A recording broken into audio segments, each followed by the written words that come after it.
Listo, Ana María. Listo, doctor. Entonces, buenos días para todos. El día de hoy, el tema que les vengo a hablar es acerca de las nuevas terapias para el manejo de la degeneración macular relacionada con la edad de tipo neovascular. Realmente este es un tema que cobra bastante importancia debido a que la degeneración macular relacionada con la edad es una de las patologías que con mayor frecuencia vemos en nuestra consulta. Adicionalmente, pues un diagnóstico y un tratamiento inoportunos, sobre todo en la que es de tipo neovascular, puede acarrear diferentes efectos adversos a nivel visual y adicionalmente, eh, actualmente se han, digamos que autorizado el uso de unos nuevos medicamentos que ya han sido aprobados tanto por la FDA como por la Sociedad Europea y esperamos que pronto contemos con estos medicamentos en nuestro medio, por lo tanto debemos estar familiarizados con estas nuevas moléculas. Como introducción, entonces, como les mencionaba, la degeneración macular relacionada con la edad es una de las principales causas de ceguera irreversible en pacientes mayores de 65 años, principalmente en el mundo occidental. Se calcula que aproximadamente 3 millones de personas en Estados Unidos van a padecer de esta patología al finalizar este año. Se ha estimado también que aproximadamente en el Reino Unido 2,4 de los pacientes que sufren de degeneración macular relacionada con la edad están en estadios avanzados y se calcula que aproximadamente 679.000 casos van a haber para este 2020. En cuanto a la clasificación, pues esta se divide en dos grandes grupos. El primero de ellos es la no neovascular, no exudativa o seca. Esta principalmente se caracteriza porque va a ser una degeneración que es lenta, progresiva de la mácula, que se va a caracterizar porque va a haber una atrofia central que va a conllevar a una pérdida gradual de la visión que puede transcurrir incluso dentro de años. Aproximadamente el 90% de los casos corresponden a este tipo de degeneración macular. Sin embargo, existe otro tipo que es la neovascular, exudativa o húmeda. Esta es mucho menos frecuente, sin embargo, sus efectos son más devastadores. Esta se caracteriza porque hay una pérdida que es mucho más aguda e importante pues, de la visión central que va a conllevar a ceguera. En cuanto a la parte de la fisiopatología, a grandes rasgos, sabemos que la degeneración macular relacionada con la edad neovascular se debe a que hay un crecimiento de neovasos que provienen de la coroides. Esos neovasos se van a ubicar por debajo de la mácula y van a producir exudación tanto de sangre como de líquido por debajo de esta, y finalmente esto va a llevar a un proceso de cicatrización tanto de esos exudados como de ese líquido y de todo ese proceso neovascular, de ese tejido neovascular que va a conducir finalmente a la formación de una cicatriz macular, la cual es destructiva, y esta va a ser la responsable principalmente de la disminución de la visión a nivel central. Se ha visto que toda esta fisiopatología principalmente está estimulada por la acción del factor de crecimiento endotelial.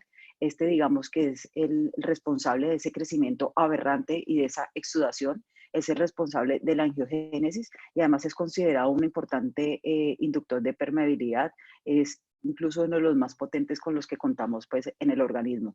El papel de este factor de crecimiento endotelial ha sido bien estudiado y por eso es que actualmente contamos con las terapias anti-VEGF intravítreas con el fin de inhibir este factor para evitar toda la cascada que desencadena pues, su acción.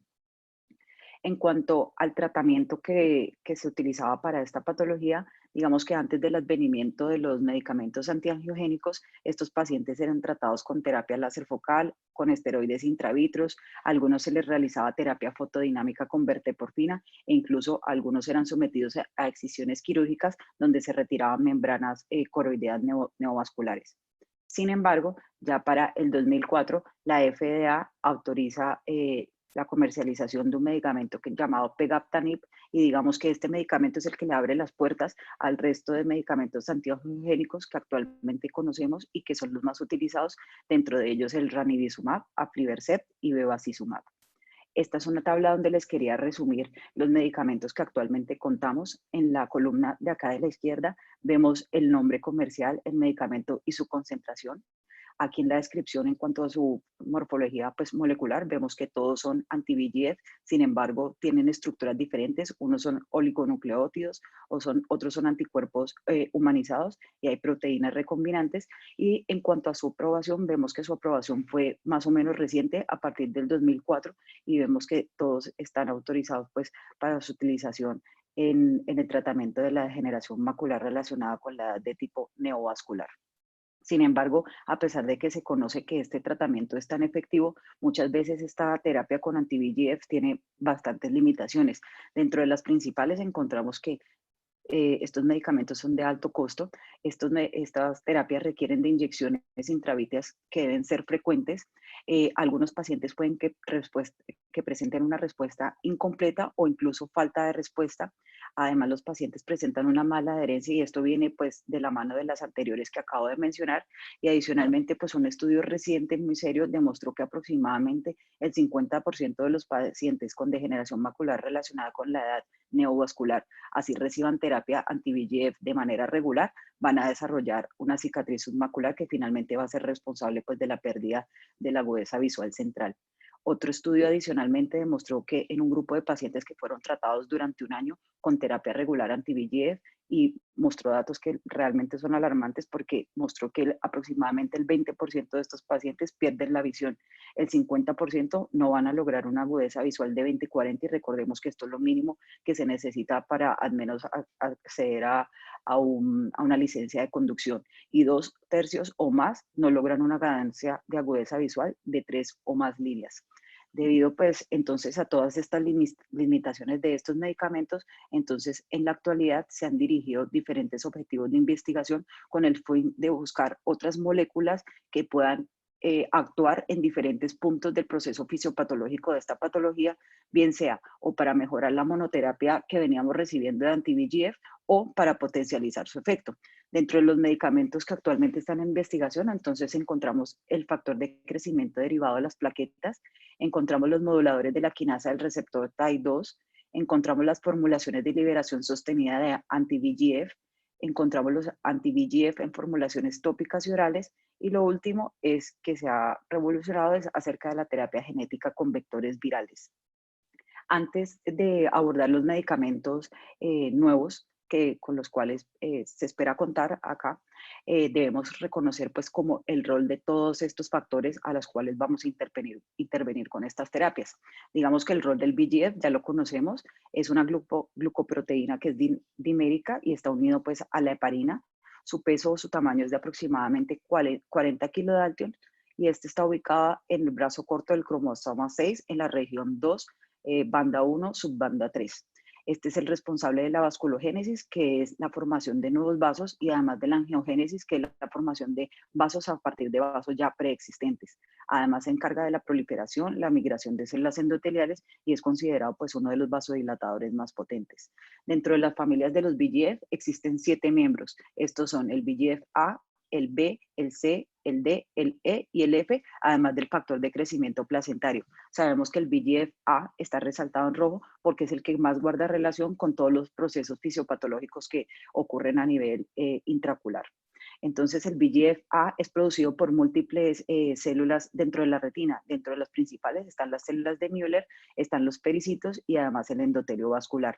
Todos los miembros de la familia de VEGF se van a unir a unos receptores de la tirosina quinasa y estos son 3 receptores, el receptor 1 VEGF, el receptor 2 y el receptor 3 VEGF.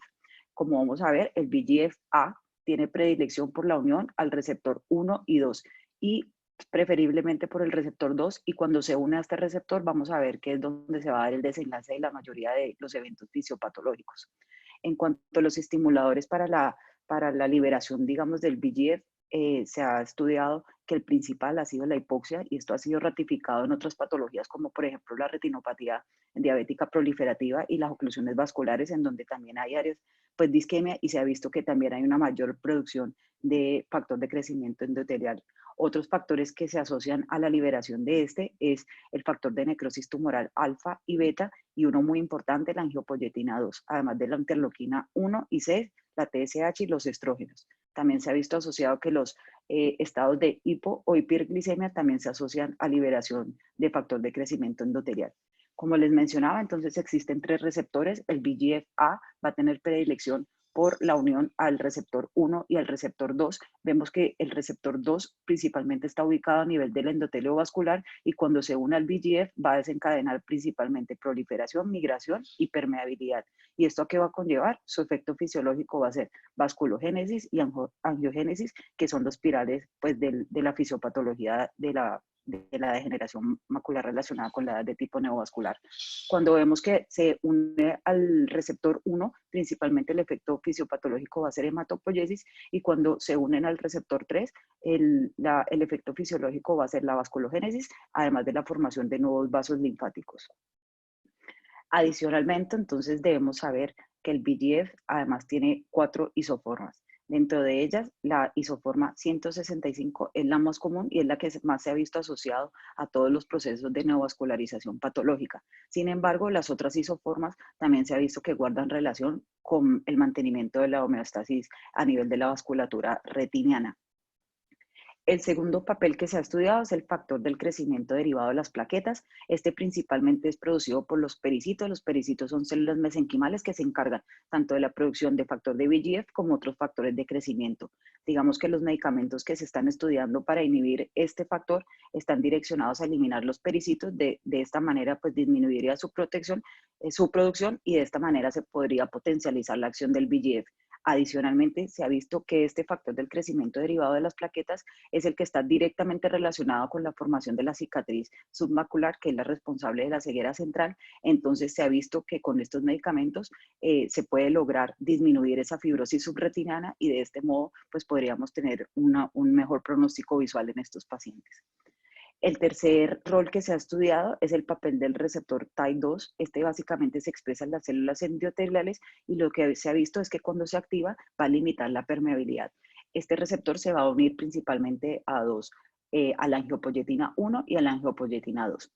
Cuando vemos aquí que el receptor TIE2 se une a la angiopoyetina 1, vamos a obtener que su efecto va a ser la estabilización como tal de la vasculatura, es decir, no va a haber exudación, filtración, neovascularización ni nada. Sin embargo, vemos que también la angiopoyetina 2 compite por la unión con ese receptor TIE2. Principalmente la angiopoyetina 2 se eleva en casos en que clínicamente el paciente muestra deterioro, es decir, con enfermedad activa. Hay aumento de esa angiopoyetina 2, la cual va a ir a competir con la angiopoyetina 1, se une el receptor TIE2 y se ha visto que esta unión va a potencializar el efecto del factor de crecimiento endotelial, y esta acción de estos dos va a conducir a la inestabilización a nivel vascular y va a producir inflamación y además va a conllevar a la neovascularización. Entonces, los medicamentos actualmente que se están dirigiendo en contra de la angiopoyetina 2 es con el fin de inhibirla para de esta forma facilitar que la angiopoyetina 1 sea la que se adhiera a su receptor y de esta manera buscar estabilizar la vasculatura. Esta tabla entonces nos resume todos los medicamentos que actualmente se encuentran en estudio para el tratamiento de la degeneración macular relacionada con la edad tipo neovascular. Como vemos, son muchos, pero muchos de estos se encuentran en etapas iniciales apenas en los estudios. Los que están a mano izquierda señalados con las flechas rojas son de los cuales les voy a hablar el día de hoy. Estos son los medicamentos que algunos de hecho ya han completado la fase 3 y otros se encuentran en fase 3 para aprobación para su comercialización. El primero de ellos, entonces, es el brolucizumab. Este es un medicamento que fue aprobado por la FDA en el 2019. Este es un fragmento de anticuerpo humanizado de cadena sencilla. Es el más pequeño que encontramos en el mercado, 26 kilodaltons es su tamaño. Y la virtud de este medicamento, dentro de sus virtudes, una es que inhibe todas las isoformas del VEGF-A. Y lo segundo es que con una sola aplicación del medicamento vamos a administrar 6 miligramos. Y esto aproximadamente equivale a 12 veces la dosis de la Eylea y 22 veces la dosis del Lucentis. Esta es una tabla entonces donde nos comparan la estructura molecular de los actuales anti-VEGF versus la nueva molécula que es el brolucizumab. Vemos como su tamaño es mucho menor en comparación de los actuales, tan solo 26 kilodaltons. Vemos que una sola aplicación nos provee 6 miligramos y vemos que como provee 6 miligramos, la concentración intravítrea va a ser mucho mayor, 11.2 a 13.3 versus 1, que era la que nos daba la mayoría con el Aflibercept, con los medicamentos actuales. Entonces, la eficacia de este medicamento se comprobó en 2 estudios controlados aleatorizados, prospectivos, donde se observaron más de 1.800 pacientes. Entonces, se evaluó la eficacia del brolucizumab versus el Aflibercept en los pacientes que estaban diagnosticados con degeneración macular relacionada con la edad. Estos estudios fueron HAWAC y HARRIER. En HAWAC se utilizaron 3 líneas de tratamientos. El primer grupo recibió 3 miligramos de brolucizumab, el segundo 6 miligramos de brolucizumab y el grupo control fue 2 miligramos de aflibercept. Mientras que en Harrier solamente hubo 2 brazos de tratamiento, unos que recibieron 6 miligramos de brolucizumab y el grupo control 2 miligramos de aflibercept. El diseño del estudio fue similar en ambos, tanto en HAWAC como en Harrier. En la parte superior encontramos los pacientes que recibieron brolucizumab, bien sea la dosis de 3 o 6 miligramos, y en la parte inferior encontramos los pacientes que recibieron aflibercept 2 miligramos. Tanto los pacientes que recibieron brolucizumab como los pacientes que recibieron aflibercept inicialmente recibieron una dosis del medicamento mensual durante 3 meses. Los pacientes de aflibercept continuaron la dosis de 2 miligramos cada 8 semanas hasta finalizar el estudio. Los pacientes que recibieron brolucizumab, ya sea de 3 o 6 miligramos, fueron evaluados en distintos momentos durante el estudio por un examinador enmascarado, el cual se encargaba de evaluar la actividad clínica. En caso de que el paciente presentara actividad clínica, entonces se continuaba con la dosis inicial que se había establecido, bien sea de 3 o 6, pero se iba a administrar por intervalos de 8 semanas. Y los pacientes que no mostraran actividad, se iban a administrar la dosis que se había establecido inicialmente, pero se iba a administrar cada 12 semanas. Finalmente, lo que demostró es que la dosis de 6 miligramos cada 12 semanas para el estudio HAWAC lo cumplieron pues 56% de los pacientes y para Harrier el 51% de los pacientes. Finalmente, entonces, los resultados fueron estos. Para el grupo de 3 miligramos cada 12 semanas, 6 miligramos y 2 miligramos de aflibercept, digamos que la pérdida visual y la ganancia visual mayor a 15 letras a las 48 semanas fue muy similar entre ambos grupos. No hubo diferencias estadísticamente significativas. Por lo tanto, este estudio comprobó que el brolucizumab cumplió su objetivo primario de no inferioridad en cuanto a ganancia de mejor agudeza visual desde el inicio hasta la semana 48 con respecto al grupo control, que era el aflibercept. Finalmente, la ganancia visual media en el grupo entre los 3 grupos fue muy similares, 6.1 y 6.8, pues con el aflibercept. En estudio Harrier también demostró algo similar.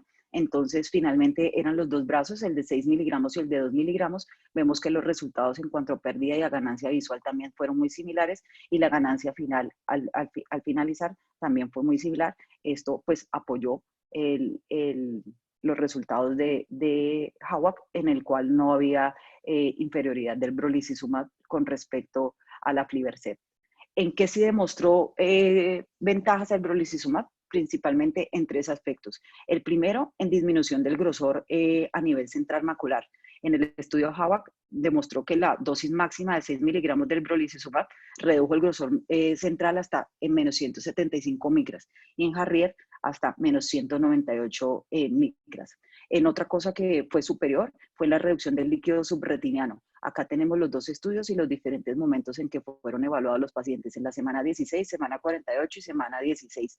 La columna verde hace referencia a los pacientes que recibieron brolucizumab de 6 miligramos. La columna roja, los pacientes que recibieron de 3 miligramos y la columna azul, los pacientes que recibieron 2 miligramos de aflibercept. Vemos que en todas las evaluaciones, en el estudio HAWAC, demostró disminución del fluido subretinal, principalmente de los pacientes que recibieron 6 miligramos de brolucizumab, al igual que en el estudio Harrier, en el cual se comparó solamente la aflibercept con el brolucizumab de 6 miligramos, pero este también mostró disminución en la presencia del líquido subretinal al final del estudio. Y el tercer punto en el cual mostró ventaja el brolucizumab con respecto a los otros antiangiogénicos fue en el número de inyecciones. Acá en el eje X tenemos el número de inyecciones y en el eje Y tenemos la mejor agudeza visual y esta línea gris nos traza la agudeza visual media. Vemos que la aplicación, el triángulo morado, corresponde a la aplicación del brolucizumab. Vemos que con solamente 2 aplicaciones de este medicamento se llegó casi inmediatamente pues a la mejor agudeza visual, mientras que con el resto de antiangiogénicos vemos que se requieren de otras dosis e incluso pues algunos no logran obtener una buena agudeza visual mejor corregida.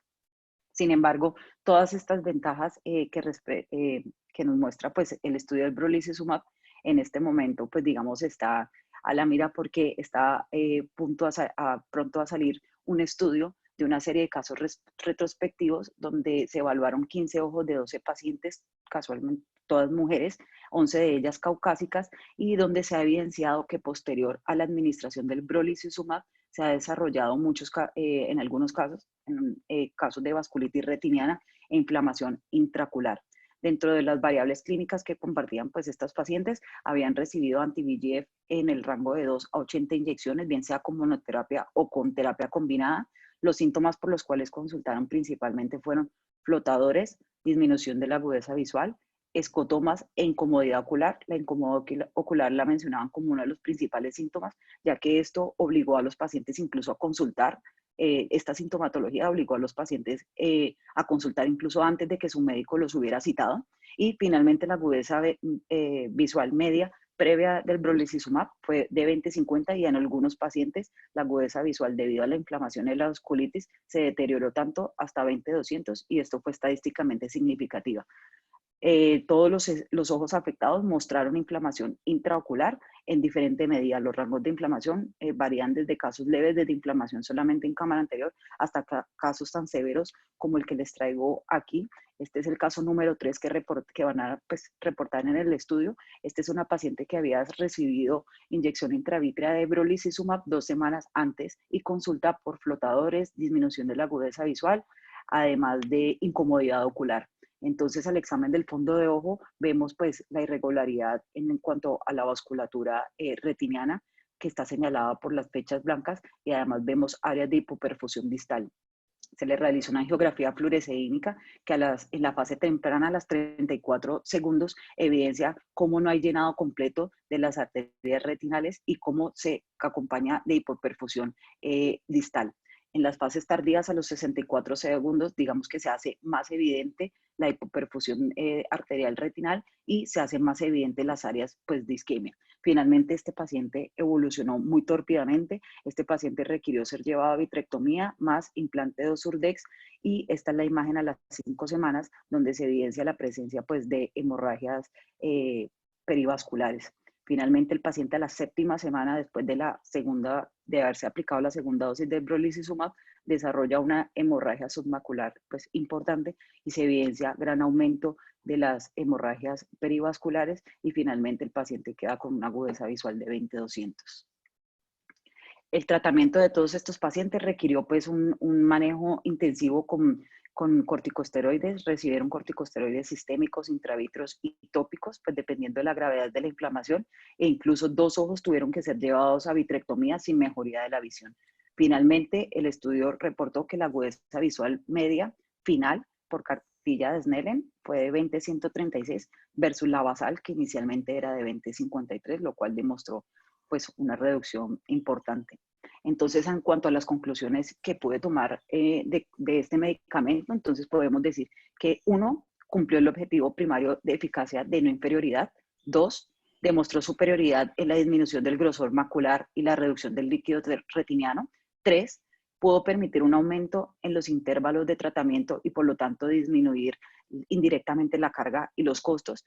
Y por último, que el reconocimiento reciente, digamos, de esta tasa de vasculitis posterior asociado pues a la inyección es objeto de preocupación, y esto pues digamos que podría neutralizar cualquier ganancia pues anteriormente mencionada. El segundo medicamento intravítreo del cual les voy a hablar es el Avicipar Pegol. Este medicamento es un fármaco anti-VEGF que pertenece a la familia anquirina. Estas proteínas se caracterizan porque son pequeñas y tienen una afinidad muy alta por proteínas diana. Este básicamente lo que hace es inhibir el VEGF-A sin interactuar pues, con su receptor. Dentro de otras ventajas de este medicamento, entonces encontramos que tiene una alta potencia, tiene una larga vida media ocular, aproximadamente unas 2 semanas, y pues tiene pocos efectos sistémicos. Estos fueron los estudios entonces que evaluaron su eficacia. Se estudiaron 1.885 ojos y se comparó la eficacia del Avicipar versus el ranibizumab. Utilizaron 3 líneas de tratamiento. En la primera se utilizó 2 miligramos cada 8 semanas, previo a la aplicación de una dosis mensual de carga. En el segundo línea de tratamiento se aplicaron 2 miligramos cada 12 semanas, igual previa a la aplicación de la carga. y el grupo control fue el ranibizumab, que recibió 0.5 miligramos mensuales. Como podemos ver, los resultados en cuanto a visión estable al año, es decir, a las 52 semanas, fueron muy similares en las 3 líneas de tratamiento. Por lo tanto, este estudio demostró que la Visipar tampoco fue inferior versus el tratamiento con ranibizumab mensual, y que como ventaja, pues produjo que hay disminución en la aplicación de las inyecciones, aproximadamente 6 a 8 inyecciones de Visipar versus 13 de ranibizumab, que se requieren pues para el tratamiento durante un año. Sin embargo, las tasas de inflamación intraocular también fueron mayores en el grupo de Visipar en ambos estudios. Vemos tasas que van desde el 15.7 hasta, en comparación con el grupo control, 0.6, y en el estudio CEDAR las tasas de inflamación del ranibizumab fueron de 0 y con el Avisipar se registraron hasta de 15.1. Esto generó, pues digamos que también mucha preocupación entre los investigadores, y por esta razón se está adelantando un nuevo estudio, que es el estudio MAPOL, en el cual se está tratando de evaluar un agente reformulado de la Visipar. Este se está administrando con la misma dosis que se administró en el estudio pasado, y digamos que en los resultados de primera línea ha demostrado que sí ha disminuido la inflamación intraocular, solamente reportada inflamación de leve a moderada en un 8.9, la inflamación severa solo ha sido del 1.6, un caso de iritis y uno de uveitis, y hasta el momento en lo que va el transcurso del estudio no se han reportado casos de endoftalmitis ni de vasculitis retiniana. El otro medicamento del cual voy a hablarles es acerca del Conbercept. Este medicamento únicamente ha sido aprobado en China para el tratamiento de la degeneración macular relacionada con la edad y la miopía patológica. Digamos que dentro de su estructura, este medicamento está conformado por el dominio 2 del receptor 1 del VEGF, y además de los dominios 2 y 3 del receptor 2 del factor de crecimiento endotelial. Lo que hace este medicamento es captar la molécula del factor de crecimiento endotelial, de esta manera lo inhibe sin interactuar con su receptor, y pues de esta manera va a inhibir la cascada que desencadena la activación del VEGF. El estudio Phoenix, digamos que es el estudio que se ha encargado de evaluar su eficacia. Este estudio ya va en fase 3, se realizó en China. La intervención, se utilizaron 2 grupos. En el primer grupo se utilizó 0.5 miligramos de Conbercept cada mes por 3 meses, seguidos de 0.5 miligramos cada 3 meses por 12 semanas. Y se comparó con un grupo que empezó retrasado, es decir, este grupo empezó recibiendo placebo durante 3 meses y posteriormente se continuó con el esquema que se había establecido en el grupo anterior. Lo que demostró es que en el grupo que recibió Conbercept desde el inicio, la mejoría en letras desde el inicio sí fue estadísticamente significativa en comparación del grupo retrasado. Por lo tanto, digamos que mostró eficacia este medicamento, y actualmente se encuentra en fase 3 también del estudio para evaluar la eficacia de Conbercept versus el Aflibercept. Y estos son los ensayos PANDA 1 y PANDA 2, en el cual se van a evaluar las dosis de 0.5 miligramos, 1 miligramo de Conbercept versus 2 miligramos de Aflibercept. Y el ensayo PANDA actualmente se encuentra pues en la reclutación de los pacientes, y se espera pues que esta primera etapa acabe ahorita en octubre de este presente año. En cuanto al otro medicamento, es el KSI 301. Este es un medicamento, un anticuerpo anti-VEGF. Actualmente se encuentra en fase 1 de estudio. La fase 1, digamos que mostró muy buenos resultados, demostró que la dosis máxima de 5 miligramos fue muy bien tolerada, y que sus resultados se permanecían durante 12 semanas, y se alcanzó una mejoría media de aproximadamente 9 letras en comparación pues con los demás grupos. Se adelantó entonces ya la fase 1B, en la cual se va a comparar a Aflibercept cada 8 semanas versus la administración del KSI 301 con intervalos de 12, 16 y 20 semanas. Ese se encuentra en este momento en curso, se están esperando pues los resultados. Ya para finalizar, en cuanto a los medicamentos intravítreos, el último del cual les voy a hablar es el Faricimab. Este medicamento es un anticuerpo específico que está dirigido no solamente contra el factor de crecimiento endotelial, sino también contra la angiopoyetina 2. Su eficacia fue evaluada inicialmente en el ensayo Avenue, donde se utilizaron 5 líneas de tratamiento. Al primer grupo se les administró ranibizumab 0.5 miligramos cada 4 horas. A los grupos 2, 3 y 4 se les administró faricimab en diferentes concentraciones, o en la misma concentración, pero en distintos intervalos, a unos cada 4 semanas y a otros cada 8 semanas. Y finalmente a la quinta línea de tratamiento se le administró el faricimab, unido al ranibizumab. Y los resultados, todos los brazos mostraron ser beneficiosos para la disminución del grosor central, aunque el que mayor demostró disminución fue el grupo en el cual se utilizó combinado el faricimab con el ranibizumab. Sin embargo, los pacientes que mejor mostraron ganancia en cuanto a letras fueron los que recibieron faricimab en la menor concentración de 1.5 miligramos cada 4 semanas.